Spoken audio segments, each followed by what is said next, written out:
you have a funny story about a Wakanda Forever product or something like that, where you made something like $60,000 in high school. Yeah. So tell us what's going on with that. For sure. So in high school, I got into like digital marketing when I was just really in high school, because I feel like that was like back when Tai Lopez, like, I don't know if you guys remember the Here in My Garage ad. Of course, bro. That ad probably started so many people's careers in digital marketing. So I'll go like kind of backstory before I got into actual the t-shirt, because the t-shirt's like the kind of the first success, right? And I feel like a lot of entrepreneurs, or even anyone, you know, specifically younger demographic that are younger, want to get into business, like they don't have the delayed gratification. So kind of when I started my entrepreneurship journey, I tried to learn pretty much everything from how to run ads to even just how to build Shopify stores, and actually basically started my own marketing agency. And that failed completely. Like, it was so bad. Like, I tried to get clients and like I closed a couple business owners, but I was like, how would I even run an ad? Like, I didn't even know how to run ads. And then I was like, okay, let me step back and get into e-commerce so I could learn how to run ads. And granted, in high school, I actually was able to basically study e-commerce for a class. Actually, it's crazy enough. So basically I took this class, right, to study anything I want. I studied dropshipping. I did that for like a year and a half, learning e-commerce and digital marketing, buying courses, reading mentality books and like self-help books, which is super important. And then that following February, as soon as I was able to have a payment processing account, started a store, and I just knew the skills that I had, because I got into digital marketing with influencers back in like 2012, 2013, 2014, like around that time, like when it was super, like right when Instagram and Twitter were just like, right when iFunny basically died off was when I got on Instagram and Twitter pretty much. That kind of like got me, opened my eyes to e-commerce. I was like, wow, like seeing $1,000 in a day, like 4 years ago, I was like, what the hell? Like, you can do this from your phone? And I was like, after that, I was like, there's no way I'm going to college. What was it in your past that got you into wanting to make money online and like this, like be even interested in Tai Lopez in the first place? Yeah, that's a great question. My dad, I would say definitely my parents and the environment I was in. You know, my dad worked for a lot of big companies in like the tech space, like coding and finance. So like growing up, like when I was 3 years old, I had a computer in my hand. So I knew I wanted to get in something like technology related, like stocks. Every high schooler like goes to that period. Even I can see it with my own brother, that period like finding themselves. And it's not like you're actually, I feel like you never quote unquote find yourself, but it's like you're always like refining who you are, figuring out what you want with your life. So I just like, I went down a path where I was just like partying a lot, hanging around with wrong people, doing drugs.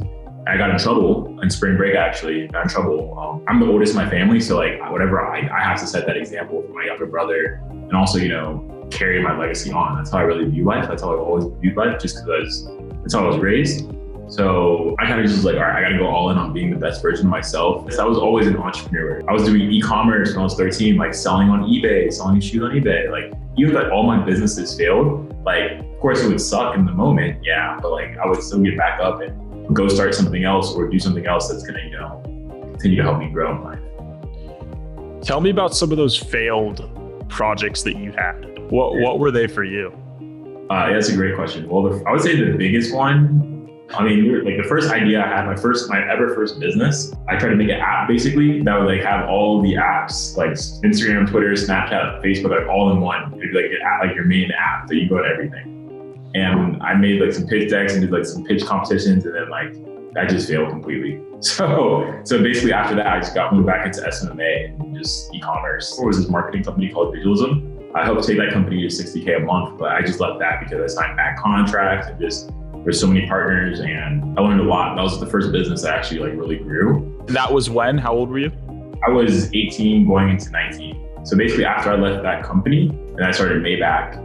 Now Maybach was just kind of me freelancing, which is my marketing agency. I was getting some crazy results and I wanted to build something bigger. So then I actually started the company with like bringing people on in like May of last year.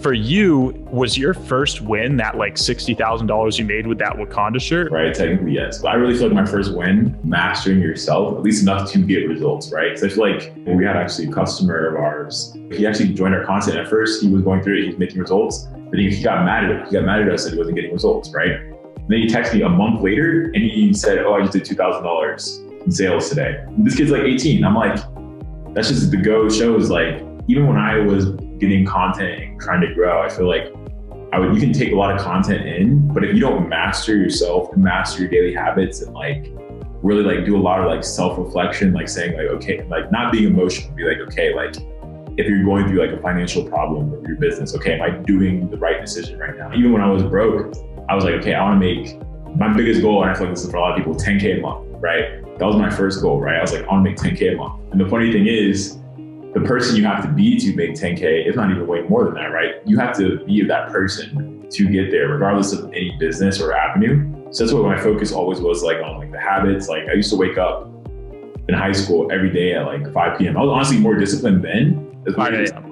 Yeah, than I am now. As I was growing in my businesses, the capital that I had, I really invested a lot into my knowledge, into masterminds and mentorship and courses, not only for myself, but I have a team too. So just having that information to like, invest into your team members. This is the year where like, I actually want to make like my millions saved, like cash collected. But like, I feel like the bootstrapping process is like super important as like entrepreneurs. Cause like, I feel like that's like the quickest way to scale is like, being smart with your money, but also like not just like paying yourself out a fuck ton when you actually start making money. What would you tell that younger version of Kendall to like accelerate the path to success? Honestly, there's so many things that I did right and also did wrong. Like when you actually like hindsight is like such a big thing. Honestly, it's like I should have hired an accountant earlier for sure. If I would have had an accountant when I was 18, I probably would have saved way more versus having an accountant when I was 2 years ago. I would say to learn systems and processes. And once I really started learning that, like that's like how it's allowed me to scale now. I have almost like 20 people on my team. So it's definitely I'm definitely managing it now a lot different than, how many team members, but yeah, I would say systems and processes.